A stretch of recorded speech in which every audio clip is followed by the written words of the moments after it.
ಇನ್ನು ಮುಂದೆ ನಿಮ್ಮ ನೆಚ್ಚಿನ ಧಾರಾವಾಹಿಗಳ ಫುಲ್ ಎಪಿಸೋಡ್ಗಳು ಸನ್ ನೆಕ್ಸ್ಟ್ ಆಪ್ನಲ್ಲಿ ಮಾತ್ರ.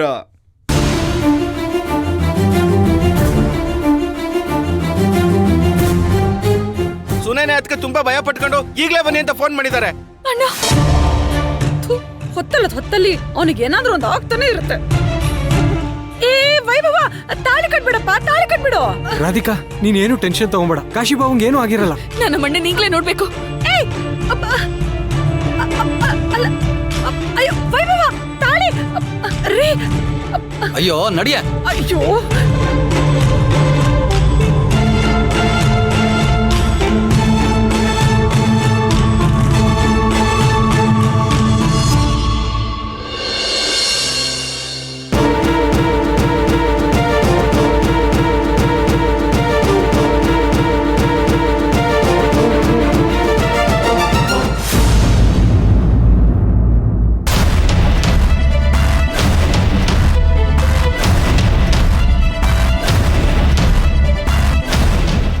ರೀ, ಏನ್ರಿ ಇದು? ಇವನಿಗೇನು ಆಗೇ ಇಲ್ಲ.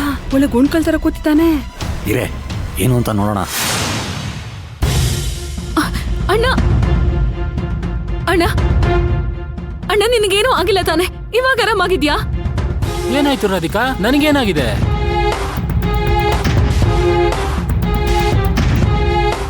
ರಾಧಿಕಾ, ನನಗೇನಾಗಿದೆ? ನಾನ್ ನಾರ್ಮಲ್ ಆಗೇ ಇದ್ದೀನಲ್ಲ. ದಿಢೀರಂತ ಹೀಗ್ಯಾಕೆ ಕೇಳ್ತಿದ್ಯಾ? ಅಣ್ಣ ಸುಳ್ಳು ಹೇಳ್ಬಿಡ ನೀನು. ಕರೆಂಟ್ ಶಾಕ್ ಹೊಡೆದ್ರೆ ಮೈಯೆಲ್ಲ ಭಾರ ಅನ್ಸುತ್ತೆ, ತಲೆಯೆಲ್ಲ ಹಿಡ್ಕೊಳ್ಳುತ್ತಣ್ಣ.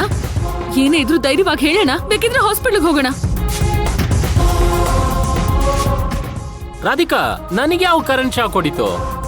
ಆರ್ಡರ್ಗೆ ಬೇಕಾಗಿರೋ ಸಾಮಾನೆಲ್ಲ ತಗೊಂಡು ಈಗಷ್ಟೇ ಬಂದೆ. ಅಣ್ಣ, ನೀ ನಿಜ ಹೇಳ್ತಿದ್ಯಾ? ನಾನ್ ಗಾಬರಿ ಆಗ್ತೀನಿ ಅಂತ ನನ್ನಿಂದ ಮುಚ್ಚಿಡ್ತಿಲ್ಲ ತಾನೆ? ರಾಧಿಕಾ, ನಾನ್ ನಿಜನೇ ಹೇಳ್ತಾ ಇದ್ದೀನಿ. ಬೇಕಾದ್ರೆ ಸುನೈನನ್ ಕೇಳು. ಹೌದು ರಾಧಿಕಾ, ಈಗ ಸ್ವಲ್ಪ ಹೊತ್ತಿಗೆ ಮುಂಚೆ ಅವ್ರ ಮನೆಗ್ ಬಂದ್ರು.